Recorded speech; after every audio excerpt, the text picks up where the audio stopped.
Hello students, मैं आपका PRV sir NEET फटाफट एनसीईआरटी रिवीजन सीरीज में लेके आ चुका हूं microbes in human welfare. Yes, ये चैप्टर बहुत ही छोटा एंड समराइज्ड है एंड इससे एक या दो क्वेश्चंस एनसीईआरटी से डायरेक्टली पूछे जाने वाले हैं। तो उस पर्सपेक्टिव से आपको इसका एक रिवीजन फटाफट से लगा लेना चाहिए और उसके लिए ये लेक्चर आपके लिए परफेक्ट होने वाला है। तो चलिए बच्चों, बात करते हैं microbes in human welfare. Yes बच्चों, तो जो इसका पहला पैराग्राफ माइक्रोब्स का जो दिया हुआ है वो डिफरेंट हैबिटेट्स को एक्सप्लेन कर रहा है माइक्रोब्स की, कि कहां कहां पर माइक्रोब्स प्रेजेंट हो सकते हैं। But let me tell you microbes कौन कौन से हो सकते हैं और माइक्रोब्स क्या होते हैं। सो माइक्रोब्स बेसिकली उन ऑर्गेनिजम्स को कहा गया है जो कि माइक्रोस्कोप में ऑब्जर्व किए जाए, जिनको हम नेकेड आई से ऑब्जर्व नहीं कर सकते, राइट। सेकेंडली, माइक्रोस्कोप बेसिकली हम कहां पर देख रहे हैं, तो बेसिकली हम माइक्रोस्कोप में देख रहे हैं एंड ये हो सकते हैं बैक्टीरिया, प्रोटिस्टा, फंगाई और एल्गीज, ठीक है, या स्मॉल एनिमल्स, ठीक है। तो ये सारे बेसिकली माइक्रोब्स कंसीडर किए जाते हैं। वैसे तो माइक्रोब्स इस दुनिया में सभी जगह पर प्रेजेंट है। Yes, they are cosmopolitan in this world, ठीक है, यानी कि सॉइल में भी, वाटर में भी, एयर पे भी, इनसाइड और outside the body, both side, because ecto और एंडो दोनों पैरासिटिक फॉर्म में प्रेजेंट हो सकते हैं। इसके अलावा और ऑब्वियसली बात है वो एनिमल्स और प्लांट्स के ऊपर पैरासिटिक फॉर्म में फीड कर सकते हैं और सिम्बायोटिकली भी उनके साथ प्रेजेंट हो सकते हैं। दोनों केस में यहां पर आपको देखने को मिल जाएंगे। लेकिन ये कुछ ऐसी एक्सट्रीम हैबिटेट्स में भी पाए गए हैं, ठीक है ना, जहां पर कोई और लाइफ फॉर्म्स एग्जिस्ट नहीं कर सकती। जी हाँ, यहां पर मैं बात कर रहा हूं जैसे कि हाइड्रोथर्मल वेंट्स की, जैसे कि जो कि डीप इनसाइड द गीजर्स, यहां पर एक एग्जांपल दे रखा है। जो हमारे घर के गीजर्स होते हैं वहां पर थर्मल वेंट्स बन जाते हैं जहां का टेम्परेचर ऑलमोस्ट 100 डिग्री के अबाउ चला जाता है। तो यस, यहाँ पे कुछ थर्मोएसिडोफिल्स या थर्मोएसिडोफिलस बैक्टीरिया बेसिकली देखने को मिलते हैं। और इसके अलावा deep in the soil, under the layers of snow, several metres thick and in highly acidic environments में प्रेजेंट माइक्रोब्स देखे जा सकते हैं। मोस्टली इन सब एक्सट्रीम कंडीशंस में बैक्टीरिया पाए जाते हैं, मोस्ट ऑफ द केसेस, ठीक है। यस, जो डाइवर्स माइक्रोब्स यहां पर हो सकते हैं उसके कुछ एग्जाम्पल हमने लिए हैं, जैसे कि protozoa, bacteria, fungi, microscopic animals and plant viruses. जी हाँ, वायरॉइड्स एंड प्रियॉन्स ये दोनों भी माइक्रोब्स में कंसिडर किए जाते हैं। लेकिन मैं आपको क्लियर कर दूं कि वायरॉइड्स एंड प्रियॉन्स जो है वो यूजुअली इन्फेक्शियस पार्टिकल्स होते हैं जिनको हम ह्यूमन वेलफेयर में सच कुछ यूज नहीं करते। वायरॉइड्स बायोलॉजिकल क्लासिफिकेशन में मेंशन है, ये नेकेड आरएनए होता है। इसका मॉलिक्यूलर वेट वायरसेस से छोटा होता है बच्चों। और yes, viroids basically potato spindle tuber disease cause करता है। टीओ डाइनर करके एक साइंटिस्ट थे, 1971 में उन्होंने इसकी डिस्कवरी की थी। प्रियॉन्स जो है वो एबनॉर्मली फोल्डेड प्रोटीन्स है। और जी हाँ बच्चों, प्रियॉन्स फंडामेंटली अगर आप ध्यान दो तो इसका मॉलिक्यूलर वेट कहीं ना कहीं वायरसेस से मिलता जुलता होता है एंड ये न्यूरोलॉजिकल डिसऑर्डर इंड्यूस करता है इन बोथ कैटल्स, जिसमें मैड काउ डिजीज आप एक डिजीज देख रहे हैं, और ह्यूमंस में भी आपको देखने को मिल जाता है, मैमल्स में डिजीज कॉज करते हुए मिलता है, जो कि सीआर जैकब डिजीज करके दी हुई है। यस, मैड काउ डिजीज को ही बोवाइन स्पॉन्जिफॉर्म एंसेफेलोपैथी बोलते हैं, ठीक है। ठीक है, तो यस, ये कुछ इन्फेक्शियस एजेंट्स बेसिकली बताए गए हैं प्रियॉन्स। और वायरॉइड्स ये नेकेड आरएनए मॉलिक्यूल्स है, नेकेड आरएनए मॉलिक्यूल्स, ओके। ये बायोलॉजिकल क्लासिफिकेशन में दिया हुआ, वहां पर जाके आप इसको जरूर पढ़िए क्योंकि इससे क्वेश्चन काफी फ्रिक्वेंटली पूछे जा रहे हैं। लेकिन हाँ, कुछ वायरसेस जिनको हम ह्यूमन वेलफेयर में यूज करने वाले हैं, ठीक है, जो कि बायो कंट्रोल एजेंट्स में काफी योगदान हमारा देंगे, तो उनके ऊपर हम एक बात यहाँ पर डिस्कस करने वाले हैं। इसलिए वायरसेस को इस चैप्टर में हम इंक्लूड करने वाले हैं, लेकिन वायरस एंड प्रियॉन्स नहीं करने वाले, ठीक है। फर्दर हमें बैक्टीरिया एंड फंगाई के बहुत सारे रूल्स देखते हैं, तो इस चैप्टर में हम फंडामेंटली बात करने वाले हैं बैक्टीरिया, फंगाई एंड कुछ वायरसेस के इंपॉर्टेंट रोल जिसको हम यूटिलाइज करते हैं ह्यूमन वेलफेयर, राइट। फर्दर ये कुछ कल्चर्स दिए हुए हैं, है ना, जिस ये पेज बहुत ही इंपॉर्टेंट हो जाता है, पेज नंबर 180 है ये, राइट। यस आप इसका ये पूरा अच्छे से पढ़ के जाइए, ठीक है। इसमें बेसिकली ये जो दे रखे हैं बैक्टीरिया दे रखे हैं एबीसी डायग्राम, ठीक है। ये बेसिलस हो गए, कोकस हो गए, ये इसका बेसिकली 50,000x पे बेसिकली मैग्नीफाइंग डायग्राम दे रखा है, जिसमें फ्लैजिलेटेड बैक्टीरिया बेसिकली दिखाया जा रहा है, जो कि रोड शेप बैक्टीरिया ने बेसिलस के अंदर कंडीशन। ये क्वेश्चन काफी बार पूछ लिया गया है। ये आपका बैक्टीरियोफेज का डायग्राम है, आपको ये पढ़ के जाना है। जो बायोलॉजिकल क्लासिफिकेशन में टेल फाइबर्स दे रखा है, यहाँ पर उनको प्रोंग्स बेसिकली बोला गया है। ये टेल प्लेट बेसिकली कही जाती है, जिससे नीचे की तरफ कुछ पिंस निकले हुए होते हैं, ठीक है।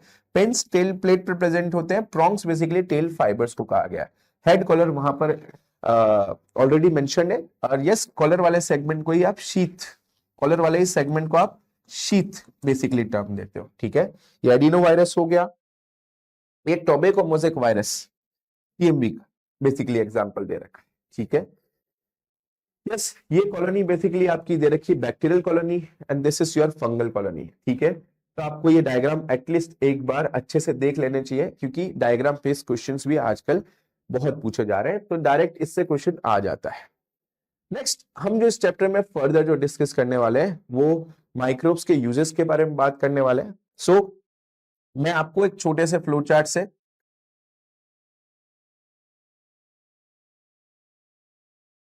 ठीक है सारे यूजेस को एक बार कनेक्ट कर देता हूं, ओके। तो एक हम यूज बेटा देखेंगे उसका हाउस होल्ड प्रोडक्ट्स में माइक्रोब्स का। एक यूज बेटा हम देखने वाले हैं कहां पर, आपके इंडस्ट्रियल प्रोडक्ट्स में। एक यूज हम देखेंगे आपके बायो कंट्रोल एजेंट्स के रूप में, ओके। एक हम देखेंगे सीवेज ट्रीटमेंट प्लांट्स में। बायो कंट्रोल्स के साथ एक चीज और एड ऑन कर सकते हो, बायो फर्टिलाइजर्स, ठीक है। तो दोनों एग्रीकल्चर प्रैक्टिसेस पे यूज हो गए, है ना। ये हम देख सकते। एक हमें देखना है बायोगैस प्लांट,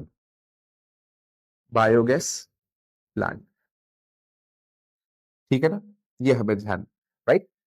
तो ये हमें मेजर यूजेस जो है वो माइक्रोब्स के हमें देखने। One is house hold products में जैसे कि हम कर्ड फॉर्मेशन की बात कर रहे हैं, चीज फॉर्मेशन की बात कर रहे हैं, या इडली डोसा फॉर्मेशन, जो हम घर में इडली या डोसा जो बनता है, उसमें भी हम कहीं ना कहीं बैक्टीरिया एंड फंगाई का इस्तेमाल करते हैं। या घर में जो आप बेकिंग कर रहे हैं, उस बेकिंग के अंदर भी हमारे ईस्ट जैसी माइक्रोब जो है वो यूज होती है, which is a unicellular fungi, जो कि हाउस होल्ड प्रोडक्ट्स के अंदर एक बहुत ही बड़ा कंट्रीब्यूशन देती है, जिसके फर्मेंटेशन से आप काफी डिलीशियस चीजें खाते हैं, राइट। इंडस्ट्रियल प्रोडक्ट्स में हम अगेन जो wine industry and bakery industry है उसके ऊपर डिटेल बात करने वाले हैं। Bio control agents and bio fertilizers में हम समझेंगे कि माइक्रोब्स को हम यूटिलाइज करें इन एग्रीकल्चर प्रैक्टिसेस, जहां पर हम ऑर्गेनिकली कहीं ना कहीं कंट्रोल कर रहे हैं पैरासाइट्स को over our crops, and bio fertilizers को एज ए न्यूट्रिएंट हम जैसे कि नाइट्रोजन फिक्सेशन के लिए हम कई सारे माइक्रोब्स को यूज करेंगे in our soil to enhance the enrichment and the quality of the soil. While the sewage treatment plant is one of the biggest topic of this chapter, ये आपको अच्छे से पढ़ के जाना है, इसका मैं फ्लो चार्ट आपको बता दूंगा, और वहां पे माइक्रोब्स का यूजेस भी मैं आपको एक्सप्लेन करूंगा। लास्ट इज बायोगैस प्लांट, जिसको हम देखने वाले इथेन प्रोडक्शन में, ठीक है। मिथेनोजेंस इसमें मेनली हमारे पार्टिसिपेट करेंगे, राइट बेटा। तो यस बात कर लेते हैं सबसे पहले हाउस होल्ड प्रोडक्ट्स की। तो हाउस होल्ड प्रोडक्ट्स में जो हमारा सबसे पहला, ठीक है, यस बैक्टीरिया आता है, डेट इज लैक्टोबैसिलस, जिसको लैक्टिक एसिड बैक्टीरिया भी बोला जाता है। एंड एज यू नो कि इसको बेसिकली मिल्क से कर्ड फॉर्मेशन के दौरान यूटिलाइज किया जाता है, यस, जिसमें लैब जो होता है वो बेसिकली कोएगुलेट फॉर्म करता है, यानी कि पार्शली डाइजेस्ट करता है मिल्क प्रोटीन को, यस, जिसकी वजह से आपको कर्ड बेसिकली अवेल हो पाता है, ठीक है। लेकिन इसको फॉर्म करने के लिए हमें small amount of curd as a inoculum होता है, जैसे जो एक चम्मच आप कर्ड बेसिकली पोर कर रहे हो मिल्क के अंदर, उसको हम इनोक्यूलम बोल रहे हैं, जो कि स्टार्ट करता है इस रिएक्शन को, यानी कि मिल्क से कर्ड फॉर्मेशन को, राइट बेटा। सो उस केस में मिलियंस ऑफ लैब जो है वो वहां पर 1 टीस्पून के अंदर आपको बेसिकली मिल जाता है, जो कि फंडामेंटली सुटेबल टेम्परेचर में, दैट इज रूम टेम्परेचर में ग्रो करना शुरू करते हैं, मल्टीप्लाई करना शुरू करते हैं। यस, अगर आप एक मिल्क के कंटेनर को जिसमें 1 टीस्पून आपने कर्ड डाला है उसको आप फ्रिज में रखेंगे तो कर्ड फॉर्म नहीं हो पाएगा, क्योंकि फ्रिज या रेफ्रिजरेटर एक ऐसी कंडीशन है जहां पे बैक्टीरिया की ग्रोथ कहीं ना कहीं स्लो डाउन हो जाती है या रुक जाती है। ठीक है, तो हमें रूम टेम्परेचर पे ही कर्ड फॉर्म करना पड़ता है। Getting my point? Further room temperature यानी सुटेबल टेम्परेचर जो यहाँ पे दिया, रूम टेम्परेचर दिया हुआ है, उसकी प्रेजेंस में यहाँ पर मिल्क से कर्ड फॉर्मेशन आपको देखने को मिलता है। इसके अलावा एक और यहाँ पर वैल्यू दी हुई है लैब की, ये विटामिन B12 फॉर्मेशन में अपना योगदान देता है, जिसकी वजह से न्यूट्रिशनल क्वालिटी कर्ड की बढ़ जाती है। एंड फर्दर इसी को इस्तेमाल भी किया जाता है गट डिजीजेस को चेक करने के लिए, यानी कि कहीं ना कहीं जो हमारे स्टोमक या इंटेस्टाइन इश्यूज जितने भी हैं उसमें हमें ये चेक करना है कि good quality and bad quality bacteria का अमाउंट हमें चेक करना है, तो उस केस में हम लैक्टिक एसिड बैक्टीरिया को यूटिलाइज करते हैं।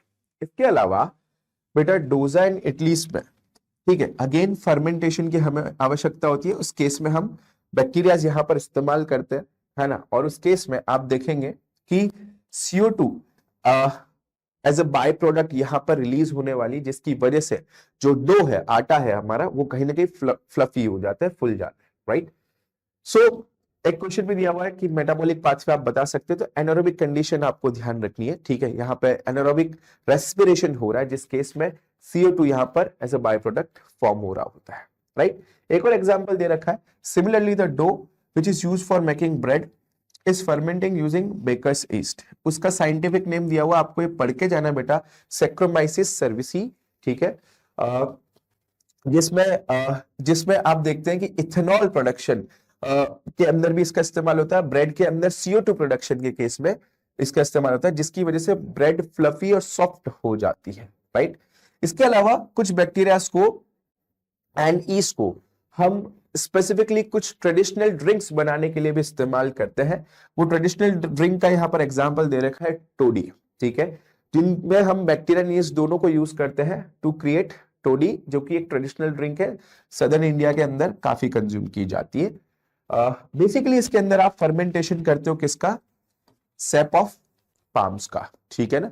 तो पाम ट्री से जो सेप एक्सट्रैक्ट होता है उसका फर्मेंटेशन यहाँ पर आपको मिल जाता है। इसके अलावा हम कहीं ना कहीं फिश को फर्मेंट करने में सोयाबीन एंड बैम्बू शूट से भी कई सारे फूड प्रोड्यूस करते हैं, उस केस में भी हम माइक्रोब्स की मदद से उनको फर्मेंट करते हैं, डाइजेस्ट करने का काम करते हैं। उसके अलावा चीज एक और एग्जाम्पल दे रखा है। यस बेटा, इसमें हमें 2 एग्जाम्पल पढ़ के जाना है। फॉर चीज फॉर्मेशन प्रोपियोनिस शर्मानी बैक्टीरियम, ठीक है, ये हमें ध्यान रखना है, जो कि चीज फॉर्मेशन में मेजर रोल करता है। यस, एज यू सी ये स्विस चीज का निर्माण करता है, जिसमें CO2 के होल्स बहुत बड़े बड़े आपको देखने को मिलेंगे, large amount of CO2 holes यहाँ पर आपको देखने को मिल जाएंगे। जो जेरी आप देखते हैं, टॉम एंड जेरी वाला, राइट, उसमें जेरी जिसमें लेटा रहता है मस्ती से, वो लार्ज CO2 होल्स की वजह से उसके अंदर चला जाता है, जो कि स्विस चीज में आपको देखने को मिलेगा इस तरीके से, राइट। तो जो लार्ज होल्स बेसिकली यहाँ पर स्विस चीज में जो प्रोड्यूस हो रहे हैं, it is because of production of CO2 in large amount, ठीक है। उसके अलावा एक और चीज होता है जिसको हम रॉकफोर्ट चीज कहते हैं बेटा, उस केस में हम फंगाई बेसिकली यूज करते हैं। मैं आपको पर्टिकुलर जो कि पर्टिकुलर फ्लेवर देती है वो फंगाई का नाम बता देता हूं आपको, दैट इज पेनिसिलियम रॉकफोर्टी, ठीक है। यस, तो पेनिसिलियम रॉकफोर्टी की प्रेजेंस में आपको फंडामेंटली रॉकफोर्ट चीज जो है वो फॉर्म होते हुए मिलता है। ध्यान रहे, ये चीज को डिफरेंट फ्लेवर देने का काम करता है। बाकी चीज फॉर्मेशन में जो बैक्टीरिया हम स्विस चीज फॉर्मेशन में जो यूटिलाइज करते हो, प्रोपियोनी बैक्टीरियम यूज करते हैं, प्रोपियोनी बैक्टीरियम शर्मानी, ये आपको पढ़ के जाना चाहिए। सो यस बेटा जी, आप सिंपल है हाउस होल्ड प्रोडक्ट्स में एक तो एग्जाम्पल ले सकते हैं आप किसका? कर्ड, विटामिन B12, ठीक है ना, B12 and checking gut health है ना, ये भी लिख सकते हो आप, ठीक है। इन दोनों के प्रोडक्शन के लिए आप लिख सकते हो लैक्टिक एसिड बैक्टीरिया, है ना,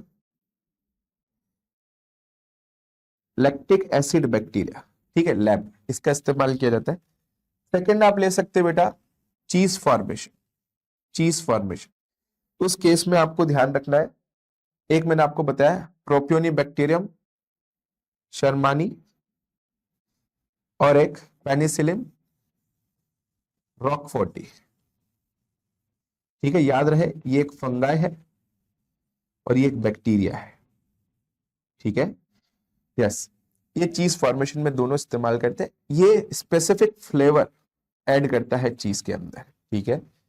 तीसरा आपको याद रखना है टोडी, ठीक है, टोडी फॉर्मेशन में भी हम इस्तेमाल कर रहे हैं माइक्रोब्स, यानी कि दोनों बैक्टीरिया भी यूज किया जाते हैं एंड ईस्ट भी यूज किया जाता है। Last is idli and dosa formation के लिए बैक्टीरिया यूज किया जाता है एंड ब्रेड फॉर्मेशन में ईस्ट यूज किया जाता है। ईस्ट का साइंटिफिक नेम आपको ध्यान रखना है सेक्रोमाइसिस सर्विसी। तो ऐसा सा एक फ्लो चार्ट आप छोटा सा बना सकते हैं जो कि आपको याद रखने में काफी हेल्प करेगा, ठीक है, पूरे इस हाउस होल्ड यूजेस वाले टॉपिक को, ठीक है बेटा। नेक्स्ट अपन बात करने वाले हैं माइक्रोब्स इन इंडस्ट्रियल प्रोडक्ट्स। सो इस केस में यू हैव टू अंडरस्टैंड कि हमारे लिए कई सारे ऐसे प्रोडक्ट्स हैं जो कि काफी वैल्यूबल, ठीक है, या काफी वैल्यू ऐड करते हैं ह्यूमन लाइफ के अंदर, ठीक है ना। सो उन सब को बेसिकली हमें प्रोड्यूस करना पड़ता है with the help of certain microbes, ठीक है। अब यहां पर जो एग्जांपल है पहला, ये वैल्यू तो ऐड नहीं करता है, इट इज बेवरेज, ठीक है, जो अल्कोहल फॉर्मेशन है, ठीक है। इथेनॉल जो बेसिकली प्रोड्यूस करा है उसको बेवरेज इंडस्ट्री बोलते हैं, इसमें ईस्ट इस्तेमाल होने वाला है। लेकिन यस, वैल्यू ऐड करने वाला जो सबसे बड़ा यहाँ पर जो आपको रोल देखने को मिलता है वो एंटीबायोटिक प्रोडक्शन में देखने को मिल जाता है। तो यस, बेवरेज एंड एंटीबायोटिक्स ये दो एग्जांपल हो गए, क्योंकि शराब बहुत पी जाती है ना, पूरी दुनिया में, तो इसलिए वो कई लोगों की लाइफ में वैल्यू ऐड करता है। तो उस पार्ट पे उसका प्रोडक्शन भी जो है वो बहुत ज्यादा है, राइट बेटा। तो उस केस में माइक्रोब्स जो है वो कहीं ना कहीं यूटिलाइज किए जाते हैं। सो इनका जो प्रोडक्शन है वो इंडस्ट्रियल स्केल पे किया जाता है with the help of fermenters. Fermenters आप देख रहे होंगे, है ना, फर्मेंटर्स को ही याद रहे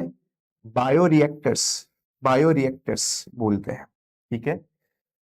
ये जो एग्जांपल, ये जो फोटो पिक्चर्स जो आप देख रहे हैं, ये फर्मेंटर्स की पिक्चर होती है। ये adequate temperature and pH maintain रखता है, जिस कंडीशंस में माइक्रोब्स की ग्रोथ एक्सपोनेंशियली आपको देखने को मिलती है एंड आपका प्रोडक्ट वहां पे कंटिन्यूअसली सिंथेसाइज होता रहता है। इस केस में हम दो टाइप के कल्चर बनाते हैं, one is batch culture, another one is continuous culture, ठीक है। तो उसके ऊपर हम आगे बात करेंगे, लेकिन ये पिक्चर आप ध्यान रखिए फर्मेंटर्स के पिक्चर्स है। अब हम बात कर लेते हैं फंडामेंटली फर्मेंटेड बेवरेजेस में। फर्मेंटेड बेवरेजेस में सबसे पहला एग्जांपल ले रखा है ईस्ट, ठीक है, सबसे पहला एग्जांपल ले रखा है ईस्ट, ठीक है। सो ईस्ट के केस में हमें ध्यान रखना है वाइन, बियर, विस्की, ब्रांडी, रम, ठीक है, इन सब के प्रोडक्शन में आपको सेक्रोमाइसिस सर्विसी, ठीक है, यूटिलाइज होते हुए मिलती है। यस, ये ब्रेड इंडस्ट्री में भी और ब्रूइंग इंडस्ट्री में भी दोनों जगह यूज होती है, इसीलिए इसको bakers yeast and brewers yeast दोनों नाम दिया है, ठीक है बेटा। फर्दर मैं आपको बता दूं इसका मेन काम क्या है। तो बेसिकली ये फर्मेंटेशन इंड्यूस कर रहा है इन बेवरेज इंडस्ट्री, जहां पर सीरियल्स का या फ्रूट जूसेस का, ठीक है, माल्टिंग किया जाता है एंड यस, उसके थ्रू आपका इथेनॉल प्रोडक्शन होता है। यस बेटा, आपने रेस्पिरेशन वाले चैप्टर में पढ़ा है कि 13% तक, है ना, इथेनॉल प्रोडक्शन अगर हो रहा है तब तक ईस्ट वहां पर ग्रोथ करता रहेगा और बैच आपका सेफ रहेगा। लेकिन उसके अबाव अगर ये जाएगा तो वो बैच जो है वो कहीं ना कहीं पॉइजनस हो जाता है, क्योंकि वहां पर ये फिर टॉक्सिसिटी इंड्यूस करना शुरू करता है। तो बिफोर 13% हम कहीं ना कहीं एक्सट्रैक्ट कर लेते हैं आपके अल्कोहल को during fermenting of your cereals और फ्रूट जूस, है ना। उस केस में साफ साफ बता रहा है depending on the type of raw material, different type का फर्मेंटेशन यहाँ पर आपको देखने को मिल सकता है। विद और without distillation different types of alcoholic drinks obtain की जाती है। तो यस, मैं आपको बता दूं इंडस्ट्रियल यूजेस के अंदर बेटा आप देख सकते हैं, मैं नेक्स्ट स्लाइड ले लेता हूं जिससे कि आप वैसा ही फ्लो चार्ट बना सकते हैं। सो इंडस्ट्रीज में, ठीक है, आपको देखने को मिल रही है बेवरेज इंडस्ट्री, वहां पर आप इथेनॉल प्रोडक्शन देख रहे हो यूजिंग फर्मेंटर्स, ठीक है ना। यस बेटा, ध्यान रखें, इसमें आपका ईस्ट इस्तेमाल हो रहा है, ठीक है, दैट इज सैक्रोमाइसिस,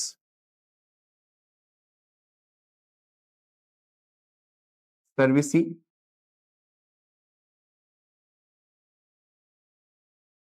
ठीक है।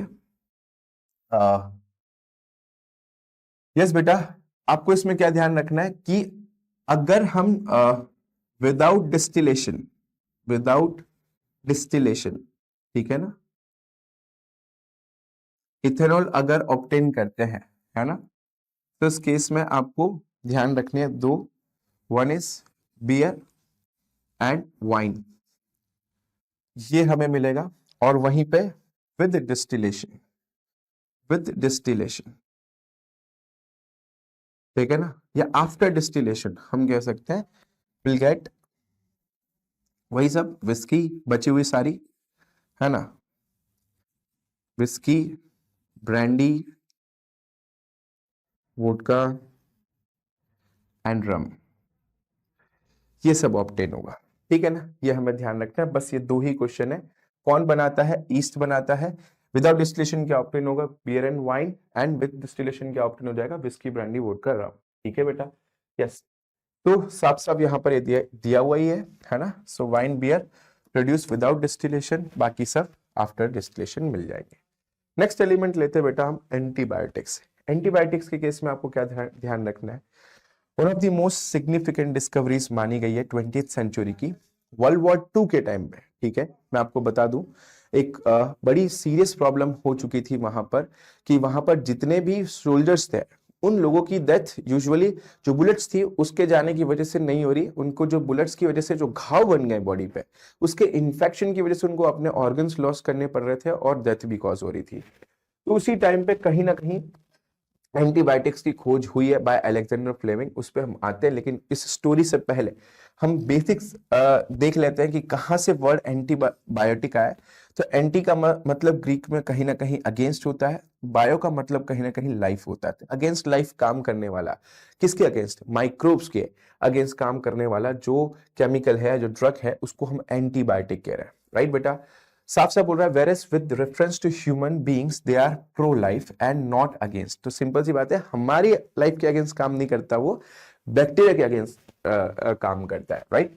सर तो बेसिकली कहीं ना कहीं मार देता है या रिटार्ड करता है, ठीक है, या रोक देता है बैक्टीरियल ग्रोथ को विद इन दी बॉडी।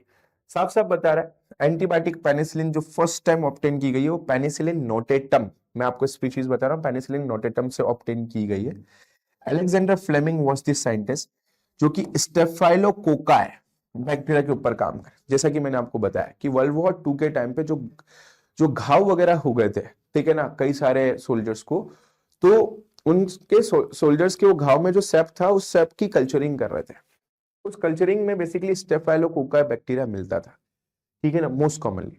तो उसकी कॉलोनीज उन्होंने बनाई हुई थी, और जिस जगह पे स्टेफाइलोकोकाई की कॉलोनीज थी, ठीक है ना, जिस पेट्री डिशेस के अंदर, उसमें से एक पेट्री डिश में उन्होंने कोइंसिडेंटली एक बार पेनिसिलिन नोटेटम का कल्चर बनाया, उन्होंने वो ग्रोथ किया, उन्हें कहीं से वो मिला और उसको उन्होंने कल्टीवेट किया, ग्रोथ किया। तो उन्होंने उस जगह पे पाया कि उस अनवॉश्ड पेट्री डिश के अंदर जो स्टेफाइलोकोकाई की थी, वहां पे पहले से कुछ बैक्टीरिया चिपके हुए रह गए थे, तो बैक्टीरिया वहां पे मर गए, राइट। आई मीन जैसे ये अनवॉश प्लेट्स थी, तो इसमें कहीं कहीं कॉलोनीज बैक्टीरिया की रह गई थी, इसी पे उन्होंने कल्टीवेट कर दिया, किसको? आपके पेनिसिलिन नोटेटम को। तो उस केस में देखा कि जो बैक्टीरिया थे, उनकी कहीं ना कहीं यहाँ पर क्या हो गई है? डेथ हो गई है, राइट। सो इसके बाद उन्हें कहीं ना कहीं आइडेंटिफाई हुआ कि हाँ, ये इसमें ऐसा कोई केमिकल है, जो मैंने मोल्ड उगाया उसमें कोई ना कोई ऐसा केमिकल है जो कि बैक्टीरियल ग्रोथ को क्या कर रहा है? सप्रेस कर रहा है, रोक रहा है। तो साफ साफ बता रहा है, he found out that was due to the chemical produced by mould and he named it penicillin after the mould penicillin notatum. Penicillin notatum जो स्पीशीज थी उसका जो केमिकल था उसको नाम दिया गया पेनिसिलिन, जो कि बाद में, है ना, उन्होंने माना कि इसकी वजह से कहीं ना कहीं बैक्टीरियल ग्रोथ सप्रेस हो रही है, रुक रही है। बाद में बेटा, ठीक है, दो साइंटिस्ट आते हैं, अर्नस्ट चेन एंड हार्वर्ड फ्लोरे, जो कि इस एंटीबायोटिक को, ठीक है, कहीं ना कहीं यूजेबल फॉर्म या फिर जो कमर्शियल फॉर्म है उसके अंदर कन्वर्ट करते हैं, ठीक है। और बाद में ये डायरेक्टली जो वर्ल्ड वॉर की वजह से वुंडेड जो सोल्जर्स थे उनको बेसिकली दिए जाते हैं, स्पेसिफाइड है अमेरिकन सोल्जर्स को in the World War two. और इसके बाद फ्लेमिंग, चेन एंड फ्लोरी को बेसिकली अवार्ड मिलता है ना, Nobel prize award in 1945 for this discovery, penicillin notatum से ऑब्टेन एंटीबायोटिक। यस, जो इंडस्ट्रियल लेवल पे जो इफेक्टिव एंटीबायोटिक फॉर्म जो बेसिकली बनाते हैं वो Harvard and Florey and Chain basically बनाते हैं, इफेक्टिव फॉर्म यानी टेबलेट वाला फॉर्म, या, है ना। बाकी जो डिस्कवरी थी वो कहीं ना कहीं फ्लेमिंग की थी, उसको फिर मॉडिफाई करते हैं फ्लोरी एंड चेन। तो तीनों को नोबेल प्राइज अवार्ड हुआ है इन 1945, ठीक है। ये वर्ल्ड वॉर टू का एक स्टोरी यहां पर दिया हुआ है, आपको ध्यान रखनी चाहिए पेनिसिलिन के ऊपर। फर्दर एंटीबायोटिक्स के ऊपर एक चीज और दे रखी है कि antibiotics have greatly improved our capacity to treat daily diseases such as plague, whooping cough, है ना, जिसको काली खांसी भी बोला जाता है, डिप्थेरिया जिसको गलघोटू डिजीज भी बोला जाता है हिंदी में, लेप्रोसी दैट इज कुष्ठ रोग, है ना, इन सबको मारने में कहीं ना कहीं काम में आती है, ठीक है। यस, इसके अलावा एक और मैं आपको बताता हूं कि एंटीबायोटिक ऑब्टेन फ्रॉम बैक्टीरिया, ठीक है ना। यस, बैक्टीरिया से ही हम बैक्टीरिया को किल करने की, ठीक है, एंटीबायोटिक आज के टाइम पे प्रोडक्शन कर रहे हैं, वो भी फर्मेंटेड्स की मदद से कर रहे हैं। उस केस में जो बैक्टीरिया यूज किया जा रहा है वो बैक्टीरिया का एग्जाम्पल मैं ले रहा हूं, ठीक है ना, नाम ले रहा हूं स्ट्रेप्टोमाइसिस, ये हमें ध्यान रखना है, ठीक है। ये वो बैक्टीरिया बेटा जिससे हम एंटीबायोटिक प्रोडक्शन कर रहे हैं ऑन द लार्ज स्केल, ठीक है, ये आपको ध्यान रखना है ना। बैक्टीरिया के थ्रू ही हम ऐसे कुछ ड्रग्स बेसिकली आइडेंटिफाई कर लेते हैं और उसको यूटिलाइज करते हैं for killing other bacteria, right. तो ये प्रोडक्शन फर्मेंटर्स के अंदर किया जा रहा है एंटीबायोटिक का from the bacteria on the large scale, ये हमें ध्यान रखना है। उसके अलावा ई कोलाई वगैरह को भी हम इस्तेमाल करते हैं, बायोटेक्नोलॉजी वाले चैप्टर में आपने कहीं ना कहीं पढ़ा होगा, ठीक है। और वो लेक्चर आने ही वाला है मैम के द्वारा, तो वो लेक्चर भी आप देख लीजिएगा, ठीक है। यस, तो उस चैप्टर में आपको एंटीबायोटिक प्रोडक्शन देखने को मिलेगा with the help of recombinant DNA technology, तो इस केस में इकोलाई का रोल आप देखेंगे। But yes, most commonly utilises Streptomyces, ये आपको ध्यान रखना है, राइट बेटा। नेक्स्ट एलिमेंट, तो इंडस्ट्रीज में हमने बेसिकली एक इथेनॉल प्रोडक्शन देख लिया है, एक आपका एंटीबायोटिक प्रोडक्शन देख लिया है, ठीक है। ये भी इंडस्ट्री में यूज होगा बेटा, ये इसका फर्स्ट, इसका सेकंड यूज। इसमें आपको दो एग्जांपल मेरे हिसाब से ध्यान रखना है, वन इज पेनिसिलियम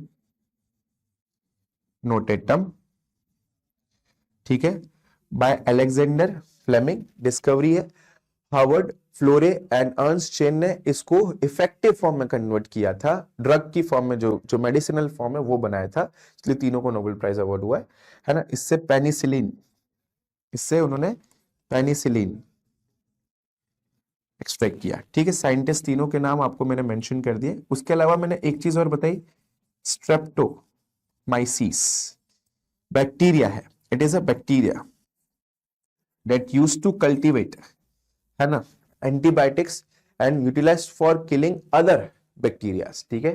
तो ये हमें दो एग्जांपल, एक एक्स्ट्रा मैंने आपको पढ़ा है, ये आपको पढ़ के जाना चाहिए। Chemicals, enzyme and other bioactive molecules की अगर हम बात करें तो उस केस में आप देखेंगे organic acids, alcohol and enzymes, ठीक है। कई सारे प्रोडक्ट्स को, एसिड्स को, एंजाइम्स को बनाने के काम में भी आपके माइक्रोब्स आ जाते हैं। यहां पर कुछ एग्जांपल्स ले रखे हैं, ठीक है।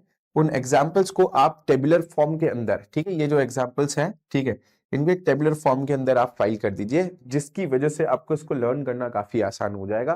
तो मैंने आपके लिए कुछ इस तरीके से टेबल डिजाइन किए और हम उसी के एग्जाम्पल ले रहे हैं। सिट्रिक एसिड, जो कि इंडस्ट्रियल स्केल पे प्रोडक्शन आपको देखने को मिल जाता है फ्रॉम एस्परगिलस नाइगर ठीक है। Acetic acid, aceto Acetobacter, aceti, butyric acid, Clostridium, butylicum, lactic acid, Lactobacillus के द्वारा मिल जाएगा। फ्यूमरिक एसिड आपको राइजोपस फंगाई के थ्रू मिल जाएगा। Oxalic acid again Aspergillus niger के थ्रू मिल जाएगा। ठीक है, यस। सो वही एग्जांपल्स यहां पर दे रखे हैं, आपको ध्यान रखने कौन सा एसिड, कीटो एसिड या कौन सा एसिड किस टाइप के माइक्रोब से बेसिकली ऑब्टेन होगा, वो यहाँ पर क्लियरली मेंशन्ड है। याद रहे बच्चों कि एस्परगिलस नाइगर एस्कोमाइसिटीज यानी कि एक फंगाई का एग्जांपल है, ठीक है ना, और एसिडोबैक्टर एसिडी एक बैक्टीरिया है, ठीक है। ब्यूटाइलिकम भी एक बैक्टीरिया है, ठीक है। Lactobacillus bacteria, Rhizopus and Aspergillus Niger again moulds है यानी कि फंगाई है, ठीक है ना, ये आपको ध्यान रखना। फर्दर बेटा नीचे की तरफ एक और एग्जांपल ईस्ट का दिया हुआ है इथेनॉल प्रोडक्शन का, ये हम ऑलरेडी एग्जांपल लिख चुके हैं, है ना। इंडस्ट्रीज ऑफ इथेनॉल इंडस्ट्री के अंदर हम बायो ब्रेवरेज इंडस्ट्रीज के अंदर हमने इसका एग्जांपल लिख लिया है। उसके अलावा यहाँ पे कुछ एंजाइम प्रोडक्शन के बारे में बात की गई, जिसमें सबसे पहले लाइपेसेस की बात की बेटा, जो कि ऑयली स्टेन्स को रिमूव करने के लिए जो हम डिटर्जेंट्स यूज करते हैं लॉन्ड्री के अंदर, वो एंजाइम दिया हुआ है लाइपेस। सेकंड जो दिया हुआ है वो आपका दिया हुआ है बॉटल जूसेस को बेसिकली आप देखते हैं जो घर पे जो हम जूस बनाते हैं, और एक जो पैकेट जो रियल के और इनके जो पैकेट टेट्रा पैक्स आते हैं, उसके अंदर जो जूस आप देखते हो वो फ्लैशी नहीं होता, लेकिन घर पे ही आपने सेम ऑरेंज जूस बनाया तो काफी फ्लैशी होता है, फाइब्रस कंटेंट उसमें बहुत सारा मिलता है। सो ऐसा क्यों? क्योंकि उन बॉटल जूसेस को मार्केट में पैक करने से पहले क्लीन किया जाता है, ठीक है ना, यानी उसमें जो भी प्रोटीन या पैक्टिनेस की जितनी भी वॉल्स है, ठीक है, या पैक्टीन जितना भी उसमें प्रेजेंट है, उसको डाइजेस्ट किया जाता है with the help of enzymes, ठीक है।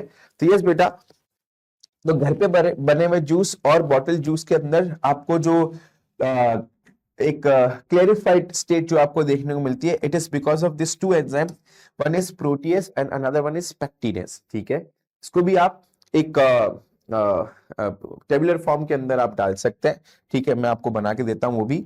नेक्स्ट एक और बैक्टीरियम दे रखा है स्ट्रेप्टोकोकस, जिससे हम clot busters basically streptokinase obtain करते हैं। इसको मायोकार्डियल इन्फार्क्शंस, ठीक है ना, जो कि हार्ट अटैक जिन भी लोगों को आ जाता है तो उनको ये ड्रग दी जाती है, जिसकी वजह से उनकी बॉडी में फिर से क्लोटिंग कहीं पे ना हो जाए, जिसकी वजह से हार्ट अटैक अगेन वहां पर इंड्यूस हो। तो जिन भी पेशेंट्स के अंदर इस टाइप का मायोकार्डियल इन्फार्क्शन अगर इंड्यूस हो गया या एक बार आ गया, तो उनको इस टाइप की ड्रग्स के ऊपर यूजुअली डॉक्टर्स प्रिस्क्राइब करते हैं, जिसकी वजह से उनकी ब्लड वेसल्स जो है वो क्लोट फ्री रहे। तो उसके लिए मैंने आपके लिए एक टेबल बेसिकली इस तरीके से बना रखी है, आप इस टेबल को फॉलो कर सकते हो, इसके थ्रू आपको आसानी से बेटा ये याद हो जाएगा। सो वन इज, पहला एंजाइम हमने लिया है लाइपेसेस, उसमें आपका एग्जांपल हो जाएगा कैंडिडा लाइपोलिटिका, एंड इसको हम डिटर्जेंट्स में मिक्स करते हैं, जिसकी वजह से ऑयली स्टेन्स को रिमूव किया जा सके, है ना। हेल्प्स टू, इन डिटर्जेंट्स कर सकते हैं, इन detergents helps to remove oily stains, ठीक है, ये हमें ध्यान रखना है। उसके बाद सेकंड आपका दे रखा पैक्टिनेस एंड प्रोटीएजेस, यस बेटा, एस्परगिलस नाइगर, ये आपको ध्यान रखना है, ठीक है ना। क्लियरिंग हम ऐसा लिख देते हैं, क्लियरिंग बॉटल जूसेस, ठीक है ना, बिफोर पैकिंग, तो उसकी वजह से बॉटल जूस के अंदर फाइब्रस कंटेंट नहीं दिखेगा। पैक्टिनेस डाइजेस्ट कर देगा पैक्टीन को, प्रोटीएस डाइजेस्ट कर देंगे प्रोटीन्स को, जिसकी वजह से आपको बॉटल जूस बिल्कुल क्लियर और ऐसा लगेगा बिल्कुल वाटर लाइक अपीयरेंस देगा, है ना, एकदम क्रिस्टल क्लियर वहां पर प्रेजेंट होगा। मतलब फ्लेवर एंड कलर्स तो उसमें होंगे नो डाउट, लेकिन यस फाइब्रस कंटेंट उसमें प्रेजेंट नहीं होगा, राइट। स्ट्रेप्टोकाइनेसिस, ठीक है ना, ये ऑब्टेन किए जाते हैं फ्रॉम स्ट्रेप्टोकोकस बैक्टीरिया से, स्ट्रेप्टोकोकस बैक्टीरिया से। एंड बेटा इसमें आपको ध्यान रखना है क्या कि यूज्ड इन या यूज्ड एस कर देते, यूज्ड एस क्लोट बस्टर्स, ठीक है, for patients suffering from myocardial infarctions, यानी जिसको हार्ट अटैक आ गया है, ऐसे पेशेंट्स को दिया जाता है। रेनेट बेसिकली बेटा चीज फॉर्मेशन में यूज किया जाता है, मकर से ऑब्टेन होता है। यस बेटा, ये आपको ध्यान रखना है, चीज फॉर्मेशन में इसको इस्तेमाल किया जाता है, ठीक है। नेक्स्ट देख लेते हैं अल्फा अमाइलेस। यस, ये राइजोपस से ऑब्टेन होगा, है ना। एंड इसको बेसिकली बेटा आप यूज करते हो for softening of bread by starch digestion. Yes, starch को डाइजेस्ट करके, ठीक है, आप उस ब्रेड को सॉफ्ट करने का काम करते हो।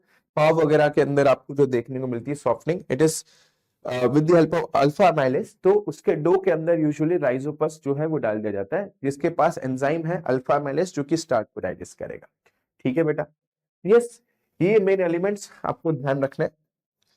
बायोएक्टिव मॉलिक्यूल्स के अंदर बेसिकली पहला दे रखा है साइक्लोस्पोरिन ए, ठीक है, जिसको ऑब्टेन किया जा रहा है ट्राइकोडर्मा पॉलीस्पोरम से, जो कि एक इम्यूनोसप्रेसिव ड्रग है।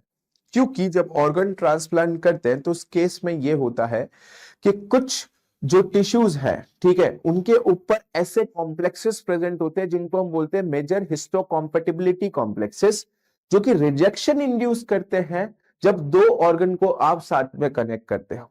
यस, जब organ transplant like kidney transfer या हार्ट ट्रांसप्लांट होता है तो उससे पहले साइक्लोस्पोरिन ए जैसी ड्रग देनी पड़ती है, जिसकी वजह से आपका इम्यून सिस्टम कहीं ना कहीं सप्रेस हो जाए, ये एमएससी कॉम्प्लेक्सेस इतने एक्टिव ना रहे। तो ऑर्गन ट्रांसप्लांटेशन में यूजुअली इनको यूटिलाइज किया जाता है, ठीक है। नेक्स्ट आते हैं स्टेटिन्स, ठीक है, जो कि ईस्ट के द्वारा बेसिकली प्रोड्यूस किए जाते हैं, ठीक है। ये ब्लड कोलेस्ट्रॉल को रिड्यूस करने का काम करता है, ठीक है। जो ईस्ट यहां पर बेसिकली जो यूटिलाइज होती है वो मोनेस्कस परप्यूरस है। यस बेटा, जो कि blood cholesterol lowering agent statin को बेसिकली प्रोड्यूस करता है। इसको भी आप छोटे छोटे टेबल की फॉर्म में बना सकते हैं। दो मोटे मोटे एग्जांपल हो गए, वन इज ट्राइकोडर्मा पॉलीस्पोरम, ठीक है, इसी तरीके से इसकी भी टेबल बना ले, इम्यूनोसप्रेसिव एजेंट, ठीक है। और दूसरा यहां पर दे रखा है आपका क्या, स्टेटिन्स, ठीक है ना, जो कि मोनेस्कस परप्यूरस से ऑब्टेन किया जाता है ना। And blood cholesterol lowering agent के रूप में दिया जाता है पेशेंट्स को, ठीक है, जिनके अंदर ब्लड कोलेस्ट्रॉल हाई रहता है उनके अंदर बेसिकली स्टेटिन इंड्यूस किया जाता है।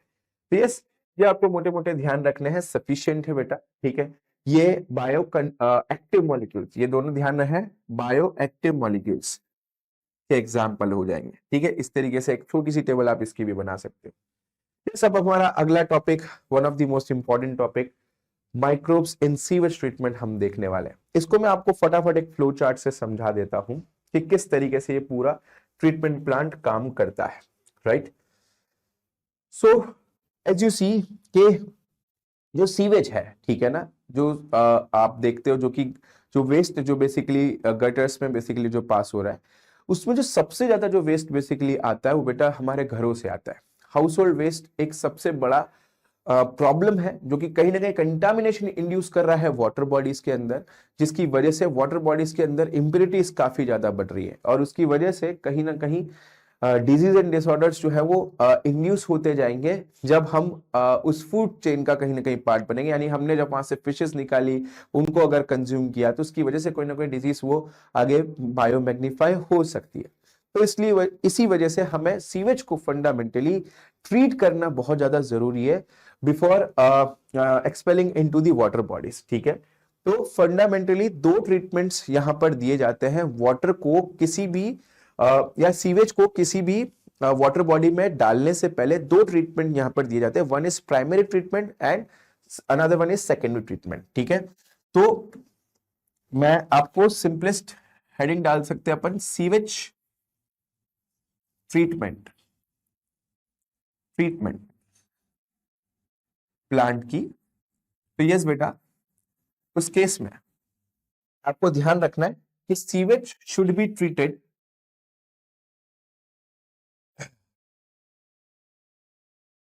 In this order. ठीक है ना, तो सीवेज को सबसे पहले, ठीक है, प्राइमरी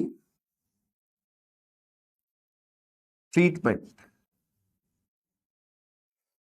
प्लांट में, ठीक है, डाला जाता है, जहां पर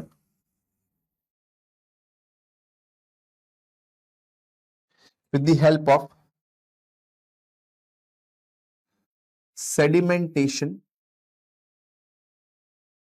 एंड फिल्ट्रेशन।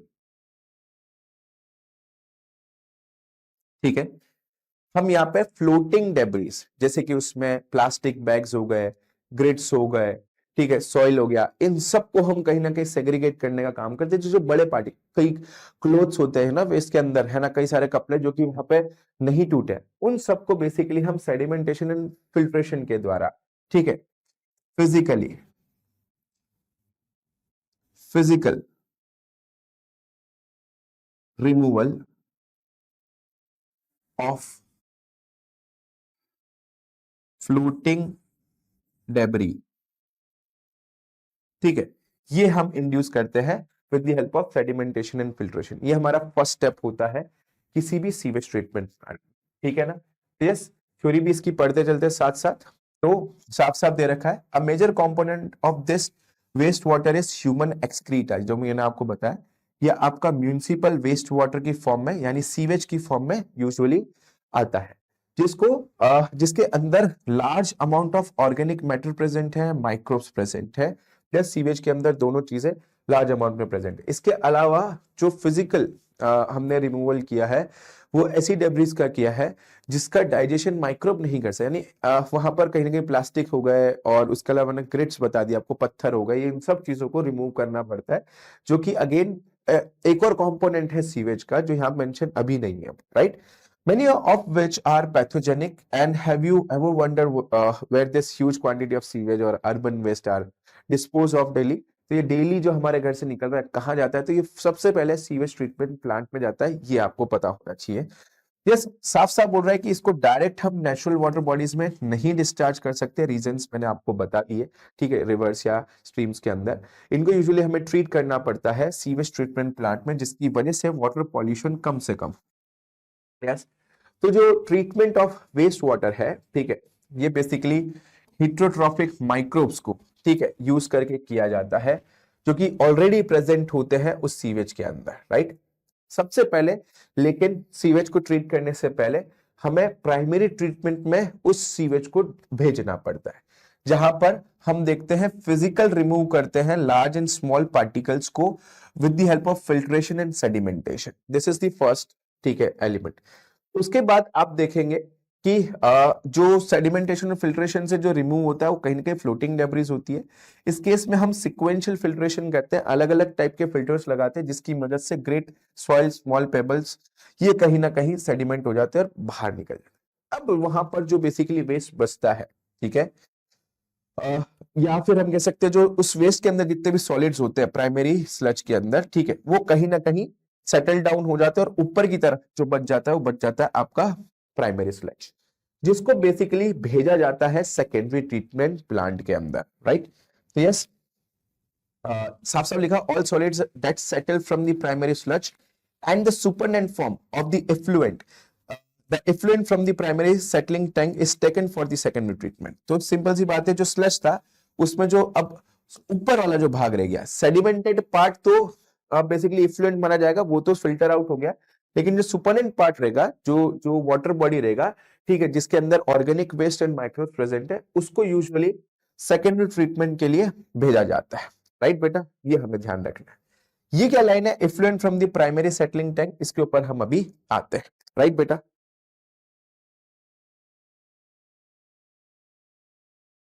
तो यहां पर आप देखेंगे कि supernatant of primary sludge is sent to the which part, as you see, secondary treatment plant में भेजा जाएगा।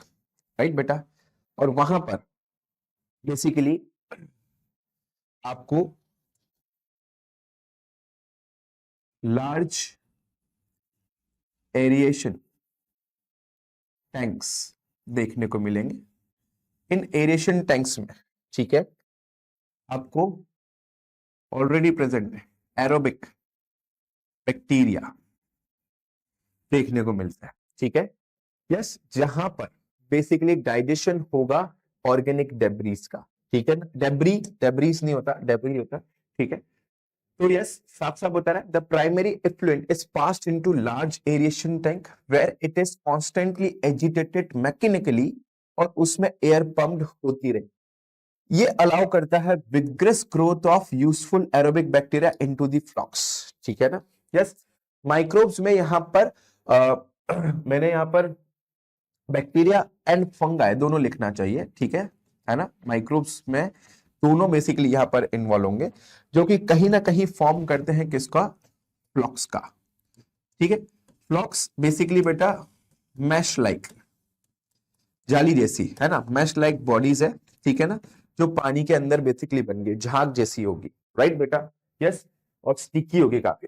ठीक है, तो साफ साफ बता रहा है कि जब इसके अंदर बेसिकली एयर पंप कर दी गई है और एजिटेशन मतलब उसको कंटिन्यूसली मूव किया गया है, तो उसकी वजह से एरोबिक माइक्रोब्स की ग्रोथ काफी ज्यादा हो जाती है, जो कि फ्लॉक का निर्माण करते हैं। ये कहीं ना कहीं मासेस है bacteria which is associated with the fungal filament to form like mesh like structures, है ना, जाली जैसी संरचना बनाते हैं। तो जो ये माइक्रोब्स हैं वो बेसिकली कंज्यूम करेंगे major part of organic matter को ऑफ द इफ्लुएंट, जिसकी वजह से आप क्या देखेंगे, सिग्निफिकेंटली बीओडी जो है वो कहीं ना कहीं यहां पर रिड्यूस हो जाने वाली है। राइट बेटा, सो सिंपल सी बात है, हुआ क्या है यहां पर, जरा ध्यान से देखिए कि आपका जो ऑर्गेनिक मैटर है ना, ऑर्गेनिक मैटर या वेस्ट कह लो, ठीक है, वो यहां पर डाइजेस्ट हो गया है। उसकी वजह से बेसिकली जो बायोकेमिकल ऑक्सीजन डिमांड है, ठीक है, बायोकेमिकल ऑक्सीजन डिमांड है, ठीक है, वो कहीं ना कहीं यहां पर क्या हो जाती है, ठीक है, वो यहां पर कहीं ना कहीं क्या हो जाती है, आपकी डिक्रीज हो जाती है। ठीक है, तो ऐसा इसलिए हुआ क्योंकि ऐसे तो यहां पर आप एयर पंप कर रहे थे, ठीक है ना, एयर पंप हो रही थी, लेकिन जब फ्लॉक्स बनने लगे तब ऑर्गेनिक मैटर का डाइजेशन होता गया, ऑर्गेनिक मैटर बेसिकली कम होता गया, तो ऑब्वियसली बात है उस केस में ऑक्सीजन भी क्या होती गई, जो है वो यूज होती गई। सो इस केस में आफ्टर वाइल जब ऑर्गेनिक मैटर खत्म हो गया, तो उस केस में बीओडी की रिक्वायरमेंट भी कहीं ना कहीं रिड्यूस हो गई। तो बता रहा है कि BOD refers to the amount of oxygen that would be consumed if all the organic matter in 1 liter of water were oxidized। तो वो अमाउंट ऑफ ऑक्सीजन जिसमें हम कंप्लीट कह सकते हैं ऑर्गेनिक मैटर जो कि 1 लीटर वाटर में डिजोल्व है वो यूटिलाइज हो जाए, तो उसको हम बेसिकली बीओडी से रिप्रेजेंट करते हैं। तो किसी सीवेज वाटर के अंदर अगर हम बोल रहे हैं कि बीओडी रिड्यूस हो चुकी है, तो ये टेस्ट कहीं ना कहीं मेजर करता है the rate of Uptake of oxygen by micro organism in any sample of water, जो कि कहीं ना कहीं इनडायरेक्टली हमें ये मेजरमेंट देता है कि ऑर्गेनिक मैटर की प्रेजेंस अब और कितनी उसके अंदर पड़ी है। अगर ऑर्गेनिक मैटर ज्यादा है तो बीओडी जो है ज्यादा रिक्वायर्ड होगी, ऑर्गेनिक मैटर अगर कम बचा है तो ऑब्वियस सी बात है बीओडी भी कम रिक्वायर्ड है, राइट। सो कह सकते हो कि एक ऐसे ही यहां पर हम नोट टाइप बना लेते हैं, ठीक है, कि अगर बीओडी हाई है तो डेफिनेटली ऑर्गेनिक वेस्ट भी उसके अंदर क्या होगा, हाई होगा, राइट बेटा। अगर वो कम हो गया तो ऑब्वियस सी बात है वो भी कम हो जाएगा, राइट। तो बीओडी के थ्रू हम कहीं ना कहीं मेजर करते हैं आपके किसको, ऑर्गेनिक वेस्ट को, राइट। यहां तक क्लियर है। नेक्स्ट एलिमेंट देख लीजिए फटाफट से, the greater the BOD of waste water more is the polluting potential. जितना ज्यादा बीओडी ज्यादा, उतना ज्यादा वाटर पॉल्यूशन करने का उसमें पोटेंशियल होगा उस वेस्ट के अंदर या फिर उस इफ्लुएंट के अंदर। फर्दर जब बीओडी कहीं ना कहीं डिक्रीज हो जाती है तो उस सीवेज को फंडामेंटली हम आगे की तरफ रिलीज करते हैं। तो बता रहा है द बीओडी ऑफ सीवेज और the waste water is reduce significantly, the effluent is then passed into the settling tanks, जहां पर जो फ्लॉक्स होते हैं उनका डाइजेशन करना होता है, क्योंकि अब ये एरोबिक बैक्टीरिया और फंगाई कुछ काम के नहीं है, ये कहीं ना कहीं वाटर बॉडी में फिर जाके पॉल्यूशन करेंगे। सो इसको फंडामेंटली हम सेटलिंग टैंक्स में भेजते हैं, जहां पे ये पहले तो सेटल हो जाते हैं, उसका स्मॉल पोर्शन, ठीक है, जिसको हम एक्टिवेटेड स्लज बोल रहे हैं, उसको फिर से पंप बैक किया जाता है into the large aeration tank, right. तो इस चीज को आप ऐसे देख लीजिए, राइट। सो यहां से फ्लॉक्स सेटल डाउन किए जाएंगे, इसीलिए हम इनको बोल रहे हैं सेटलिंग टैंक्स में। सेटलिंग टैंक्स में फ्लॉक्स भेज दिए गए, ठीक है ना, यस। जहां पर हमारा क्या जनरेट हुआ है, एज यू सी, हमारा एक सेकेंड, हमारा यहां पर जनरेट हो जाता है इसकी वजह से एक्टिवेटेड स्लज, एक्टिवेटेड स्लज ये बोलते हैं, ठीक है।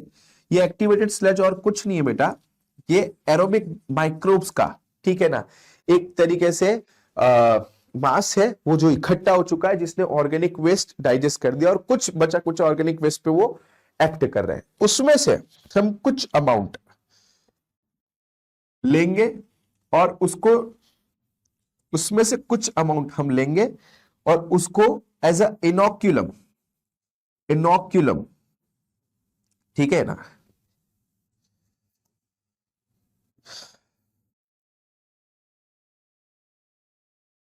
लार्ज एरिएशन टैंक में फिर से पंप बैक करेंगे, ठीक है ना। यानी कि जो जो एक्टिवेटेड स्लज था उसका छोटा सा फॉर्म, ठीक है ना, छोटा सा अमाउंट, ठीक है, हम लेंगे और उसको लार्ज एरिएशन टैंक में फिर से पंप बैक करेंगे, जिसकी वजह से ऊपर से जो नया वेस्ट आ रहा है उसके ऊपर फिर से एरोबिक बैक्टीरिया क्या कर सके, काम कर सके, राइट बेटा। तो ये हमें ध्यान रखना है। तो यहां पर बता रहा है the remaining major part of the sludge is pump back into the large tanks.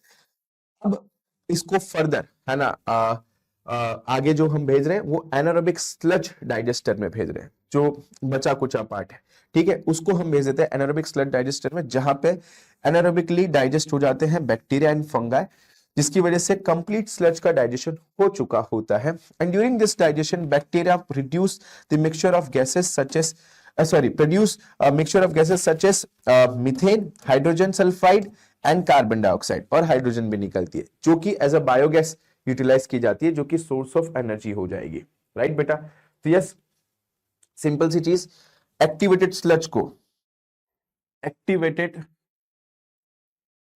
जो स्लज है, राइट बेटा, इसको आप फर्दर आगे भेज दोगे एनारोबिक स्लज डाइजेस्टर में, जहां से आप इसको, ठीक है, जहां पर आप इसके बैक्टीरिया एंड फंगाई, ठीक है ना, डाइजेस्ट कर देंगे, यस। अब यहां पर कोई भी ऑर्गेनिक मैटर नहीं बचा है, तो इसमें से जब इसका डाइजेशन होगा तो उस केस में कहीं ना कहीं देखेंगे कि इनके डाइजेशन के दौरान CO2, methane, hydrogen sulphide and hydrogen, ये यहाँ पर as a by product produce होगी, जो कि क्या मानी जाएगी, बायोगैस। ठीक है, ये बायोगैस के कंपोनेंट है जिसको हम यूटिलाइज कर सकते हैं फॉर एनर्जी पर्पस, राइट बेटा, है ना। तो एनर्जी के सिंथेसिस में, एनर्जी को भी, है ना, जो घर में एलपीजी के जगह पे हम कहीं ना कहीं बायोगैस का इस्तेमाल कर सकते हैं, राइट। तो ये इनफ्लेमेबल होती है, तो इस वजह से इसका हम यूटिलाइज कर सकते हैं। Further effluent from the secondary treatment plant is generally released into the natural water bodies, जैसे कि रिवर, स्ट्रीम्स वगैरह। अब यहाँ पर इस वेस्ट वाटर में कोई भी दिक्कत नहीं, ठीक है ना।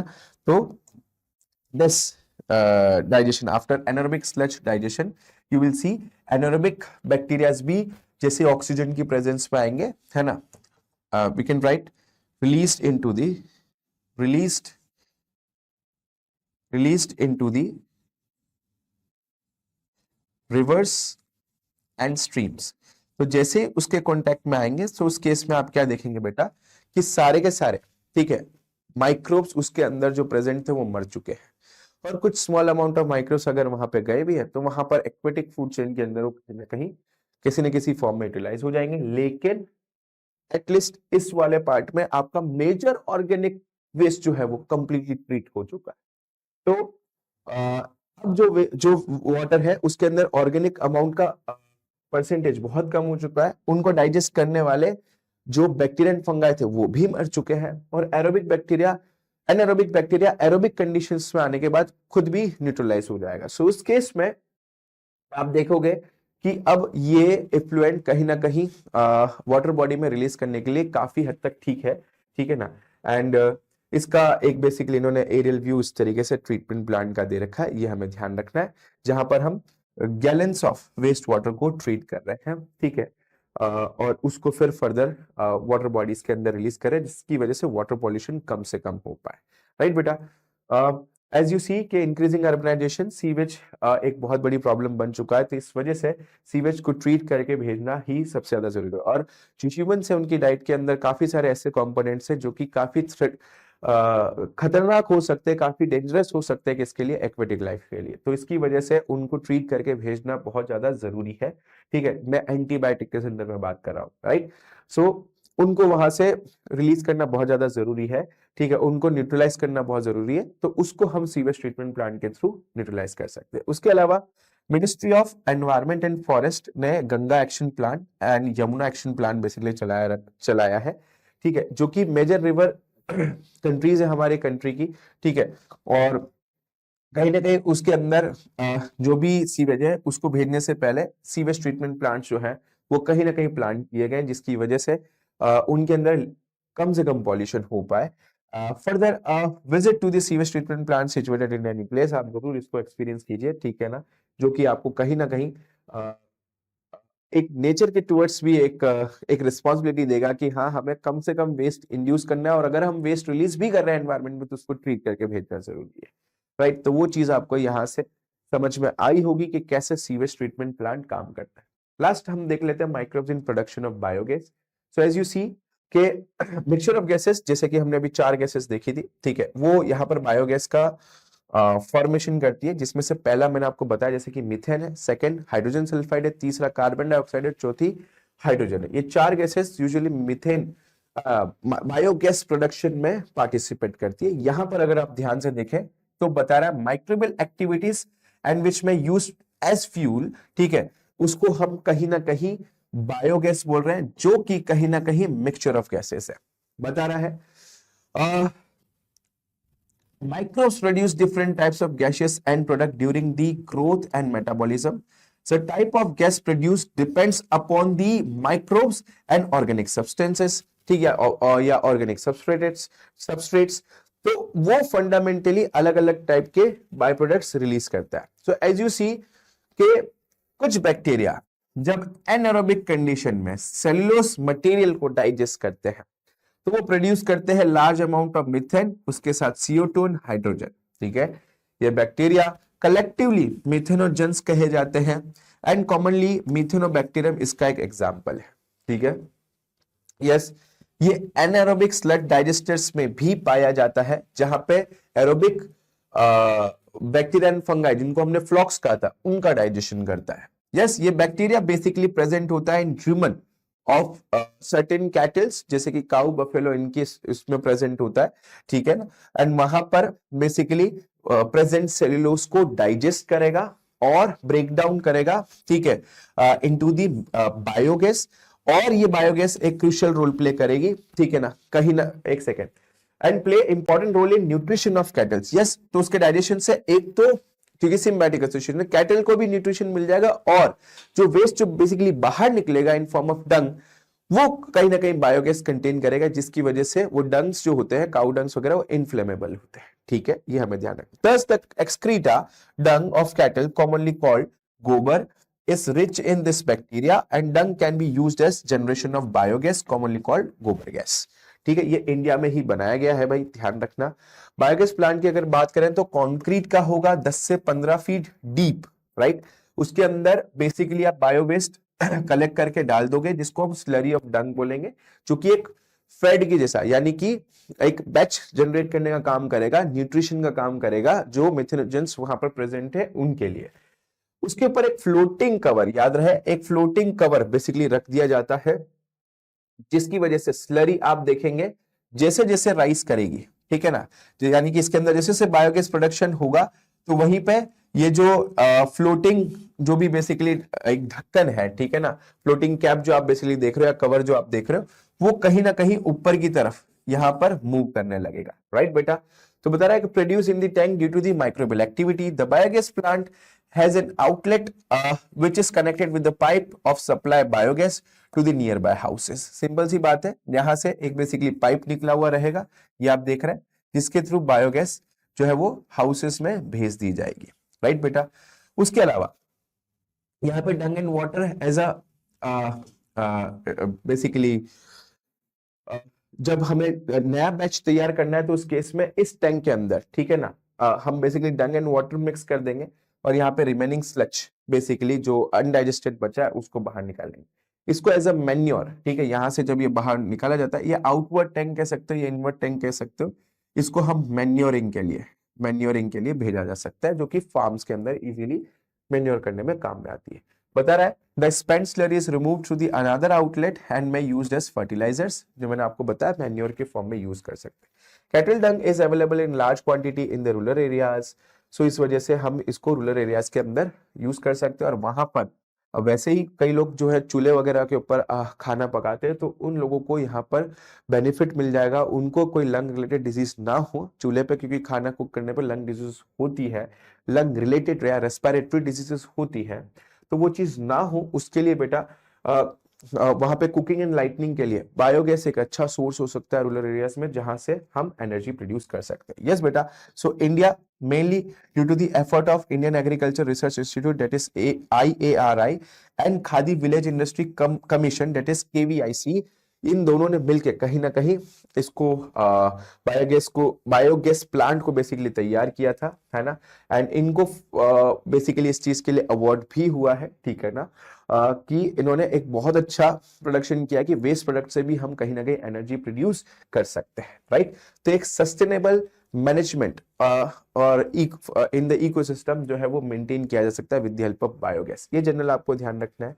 लास्ट बात करते हैं बेटा microbes as bio control agents. इस टॉपिक के अंदर हमें बेसिकली क्या बात करनी है, हमें बेसिकली बात करनी है कि हम जो नेचर के अंदर जो पेस्ट आते हैं या जो इंसेक्ट्स आते हैं, जो हमारे क्रॉप फील्ड के अंदर बहुत सीरियस इंपैक्ट डालते हैं, तो उनको कंट्रोल करने के लिए जो हम केमिकल पेस्टिसाइड्स का इस्तेमाल करते हैं, तो उसके कई सारे adverse effect on the ecosystem of that crop field and उसके नियर बाय इकोसिस्टम के ऊपर भी पड़ता है। कई सारे ऐसे इंसेक्ट्स जो कि जैसे बीज है, ठीक है, या जो पॉलिनेशन इंड्यूस करे, तो वो भी कहीं ना कहीं वहां पर मर जाती है in the presence of that pesticides.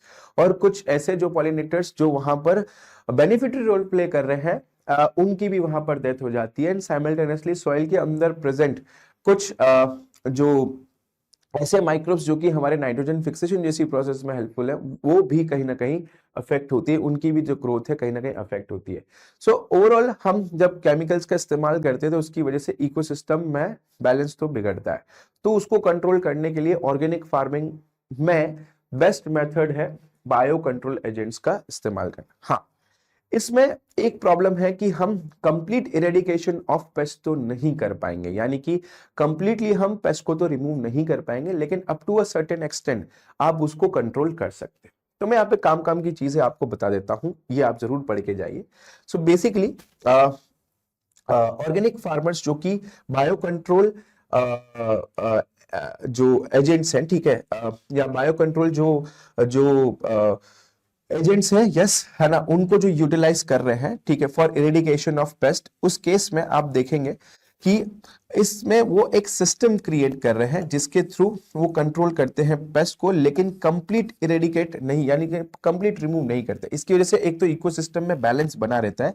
इसके अलावा जो जो ये जो सिस्टम है, ठीक है, ये जो सिस्टम क्रिएट करते हैं, मैं आपको बता रहा हूं किसकी मदद से करेंगे वो, उनको बेसिकली कंट्रोल करना पड़ता है by complex system of checks and balance के थ्रू, ठीक है। तो कंटिन्यूसली आपको इंसेक्ट्स की प्रेजेंस को बेसिकली चेक देखते रहना है कि उनका परसेंटेज अगर इससे ज्यादा हुआ तो उस केस में हम बायो कंट्रोल एजेंट का इस्तेमाल करें, जिसकी वजह से एक नेचर में बैलेंस बना रहेगा, ठीक है।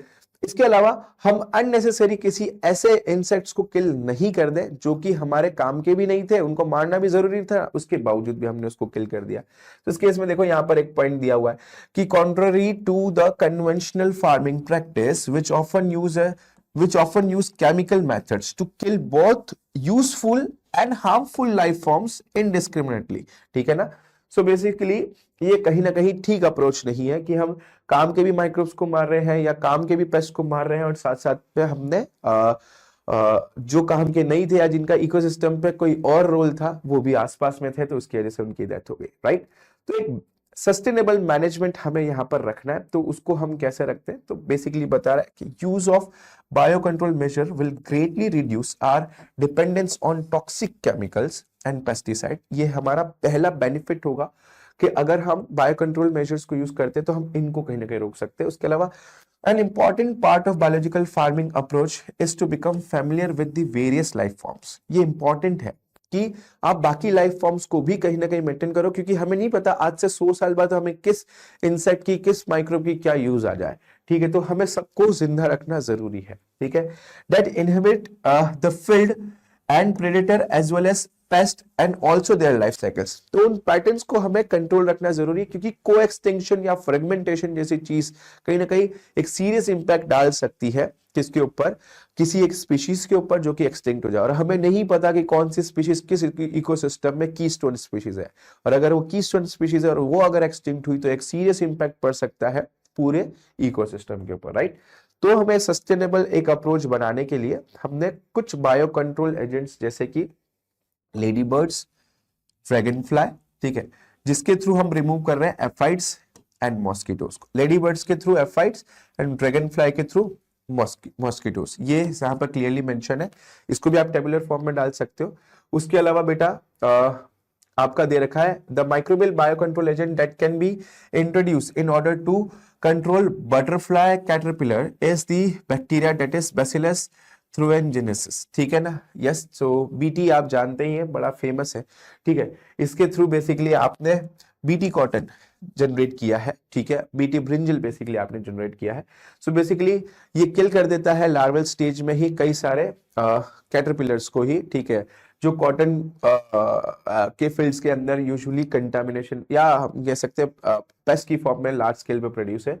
तो साफ साफ है, आप इसको बाकी डिटेल में आप बायोटेक में पढ़ने ही वाले हैं, बायोटेक एंड इट्स एप्लीकेशन के अंदर आप वहां पर इसको डिटेल में बात करने वाले हैं। तो यहाँ पर है द इंसेक्ट, यस, मैं इसको यहां से बता देता हूं कि एक बार पूरा देख लेते चलिए। So these are available in सचेस as dried spores which are mixture with the water and spread on to the vulnerable plants such as brassicas या ब्रेसिकेस, यानी कि mustard family, fruit trees, where these are eaten by the insect larvae, and in the gut of the larvae the toxin is released and the larva get killed। Simple सी बात है। तो BT basically एक toxin यहाँ पर induce करता है जो क्राइजीन्स के थ्रू प्रोड्यूस होने वाला आप पढ़ेंगे, जिसकी वजह से उसके गट में यहाँ पर बायोकेमिकल रिएक्शन होती है, जिसकी वजह से उसकी जो है वो डेथ वहां पर कॉज होती है लार्वल स्टेज में। सो बेसिकली ये इसको कंट्रोल करने के लिए हमने बैसिलस थ्रियोजेनेसिस को इंड्यूस ही कर दिया, ठीक है, इसको स्प्रे ना करके हमने इसको इंड्यूस ही कर दिया in form of genes within the plants with the help of genetic engineering. उसका एक एग्जांपल यहां पर आपको बीटी कॉटन देखने को मिल रहा है, ठीक है। तो इसको हमने काफी कंट्रोल कर लिया है उस इंसेक्ट के इन्फेक्शन से। आप आगे जो बायोटेक्नोलॉजी जो चैप्टर आप पढ़ने वाले हैं एनसीईआरटी फटाफट सीरीज में, वहां पर इसके ऊपर काफी डिटेल बात करेंगे। नेक्स्ट मैं आपको फटाफट से वाइंड अप करता हूं। ट्राइकोडर्मा का एक और एक स्पीशीज है जिसको हम यूज करते हैं इन द रूट सिस्टम, जहां पर वो बहुत सारे पैथोजेंस को जो कि हमारी क्रॉप प्लांट पे इन्फेक्शन फैला रहा है उनको कहीं ना कहीं हम कंट्रोल कर सकते हैं, राइट। ये एक चीज हमें ध्यान रखनी है। उसके अलावा लास्ट एक बकुलो वायरस है, ठीक है, जिसको हम कई सारे आर्थ्रोपोड्स को कंट्रोल करने के लिए इस्तेमाल करते हैं। एंड यस, इसमें साफ साफ दे रखा है the majority of baculo virus used as bio control agent are in genus nucleopolyhedrovirus. And इसकी सबसे खास बात ये कि ये हर किसी पेस्ट को किल नहीं करेगा। इसका स्पेक्ट्रम, क्योंकि ये वायरस है तो एज यू नो ये स्पीशीज स्पेसिफिक होगा और इसका स्पेक्ट्रम काफी नैरो होगा, यानी सारे पेस्ट नहीं मरेंगे, कुछ स्पेसिफिक पेस्ट ही यहां पर किल किए जाएंगे। तो इंसेक्टाइडल एप्लीकेशन में इसका लार्ज स्केल यूज आप देखेंगे। उसके अलावा बेटा हम कई सारे बर्ड्स और कई सारे मैमल्स एंड कई सारे इंसेक्ट को इसके थ्रू सस्टेनेबली मैनेज कर सकते हैं। ये जो इंटीग्रेटेड प्रोग्राम है जिसकी वजह से बाकी ऑर्गेनिजम्स को भी कहीं ना कहीं हेल्प हो जाती है और नॉन टारगेट इंसेक्ट्स वहां पर अपनी जान बचा लेते हैं बायो कंट्रोल मेजर्स की वजह मेथड्स की वजह से या मेजर्स की वजह से। इस प्रैक्टिस को हमने नाम दिया इंटीग्रेटेड पेस्ट मैनेजमेंट प्रोग्राम, ठीक है ना। तो यस, ये कहीं ना कहीं इकोलॉजिकली सेंसिटिव एरियाज में यूज किया जाना चाहिए और मेरा मानना है कि इसको हर जगह यूज किया जाना चाहिए, जिसकी वजह से हम प्रोडक्शन थोड़ा सा कम करेंगे, लेकिन यस हम अननेसेसरी किलिंग नहीं करेंगे उन सारे इंसेक्ट्स की, उन सारे ऑर्गेनिजम्स की जो कि वहां पर टारगेट भी नहीं है, राइट बेटा। तो यस, इसको हम आईपीएम से डिनोट करते हैं। लास्ट बात कर लेते हैं माइक्रोब्स एज बायो फर्टिलाइजर्स में। तो साफ साफ बता रहा है with our present day lifestyles environment pollution is a major cause of concern. The use of chemical fertilisers to meet every increasing demand of agriculture produce has contributed significantly to this pollution। तो as you know कि कहीं ना कहीं जो fertilisers है वो भी एक बड़ा योगदान दे रहे हैं इन दी पॉल्यूशन। सॉइल पॉल्यूशन एक बड़ा रीजन है। वाटर पॉल्यूशन के अंदर मेजर कंपोनेंट्स कहीं ना कहीं यही देखने को मिल जाते हैं। नाउ क्लास बता रहा है कि ऑर्गेनिक फार्मिंग में अगर हम स्विच करते हैं तो वहां पर हमें बायो फर्टिलाइजर्स यूज करने। बायो फर्टिलाइजर्स जो है वो कहीं ना कहीं न्यूट्रिएंट क्वालिटी सॉइल की एनरिच तो करते ही करते, साथ साथ में वो पॉल्यूशन भी नहीं फैलाते। The main source of bio fertilizers are bacteria, fungi and cyanobacteria. कुछ एग्जांपल्स आप पढ़ के जाइए। लेग्यूमिनस के साथ सेम छोटी छोटी सी आप टेबल बना दीजिए, मैंने आपको सिखा दिया कैसे टेबल बनानी है। तो लेग्यूमिनस प्लांट के साथ जो सिम्बायोटिक एसोसिएशन आपको मिलता है दैट इज राइजोबियम। सेकंड, आप यहां पर बात देखेंगे क्या, ये एटमॉस्फेरिक नाइट्रोजन को फिक्स करता है इनटू द ऑर्गेनिक फॉर्म, जिसकी वजह से लेग्यूमिनस प्लांट्स के अंदर बेसिकली नाइट्रोजन अवेलेबल हो पाती है, right, which is used by the plant as the nutrient. Other bacteria can fix atmospheric nitrogen wild free living. तो फ्री लिविंग में यहां पर दो एग्जांपल है। लूज एसोसिएशन में वैसे एजोस्पाइरलम होता है एंड एजोटोबैक्टर फ्री लिविंग का बेस्ट एग्जांपल यहां पर है, जो कि सॉइल के अंदर फ्रीली नाइट्रोजन को फिक्स करके देता है, ठीक है। उसके अलावा एक मैं और आपको बता देता हूं, फ्रेंकिया, ठीक है, फ्रेंकिया एक और एग्जांपल है जो नॉन लेग्यूमिनस, ठीक है, नॉन लेग्यूमिनस प्लांट के केस में, ठीक है, जैसे कि कैजुराइना एल्नस है ना, एग्जांपल आप देखोगे वहां पर नाइट्रोजन फिक्सेशन करेगा, ठीक है ना। तो कैजुराइना एक एग्जांपल लिख देता हूं, कैजुराइना यस, तो वहां पर ये नाइट्रोजन फिक्सेशन करता है, it is non leguminous plant, उस केस में फ्रेंकिया मिलेगा। लास्ट बात बेटा कर लेते हैं माइकोराइजा की। माइकोराइजा बेसिकली जीनस ग्लोमस का कंपोनेंट है, ठीक है, एंड एज यू सी इसका जो मेन रोल है वो वैसे तो न्यूट्रिएंट एब्जॉर्प्शन है और मेनली अगर हम बात करें तो फास्फोरस का एब्जॉर्प्शन ये करता है। किसके साथ सिम्बायोटिकली एसोसिएटेड है, तो आपको ध्यान रखना है फंडामेंटली हायर प्लांट्स के साथ सिम्बायोटिकली एसोसिएटेड होता है, जैसे कि पाइनस, ओक, यूकैलिप्टस। यस बेटा, plants having such association shows other benefits also such as resistance to the root borne pathogens, tolerance to the salinity and drought and overall increase in plant growth. तो ये सब benefits भी आपको मिल जाते हैं, ठीक है। तो हमें ध्यान रखना है फंडामेंटली ग्लोमस जो जीनस है आप जानते हो, जैसे मैंने आपको पाइनस वगैरह ये सब बताया, सॉरी ग्लोमस जो है वो बेसिकली एस्कोमाइसिटीज वगैरह ये सब बताया, वो यहाँ पर फंडामेंटली माइकोराइजा फॉर्म करेगा। दूसरी बात हायर प्लांट्स के साथ करेगा। हायर प्लांट्स कौन से? तो pinus, oak and eucalyptus. Last बात कर लेते हैं साइनोबैक्टीरिया की, जो कि fundamentally aquatic and terrestrial habitats में आपको नाइट्रोजन फिक्स करके देगा। इसमें 3 एग्जांपल आप पढ़ के जाइए, Anabaena, Nostoc and Oscillatoria. Yes, paddy fields के अंदर जो साइनोबैक्टीरिया हम यूज कर रहे हैं, ठीक है, वो एज अ बायो फर्टिलाइजर का बेस्ट एग्जांपल है।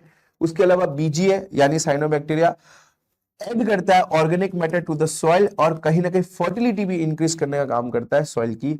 Yes, currently in our country a number of biofertilizers are available commercially in market, तो डेफिनेटली हमें कहीं ना कहीं रिप्लेस करना चाहिए उन सारे पेस्ट को, पेस्टिसाइड्स को एंड केमिकल फर्टिलाइजर्स को जो कि लार्ज स्केल पे यूटिलाइज किए जा रहे हैं हमारे फार्मर्स के द्वारा।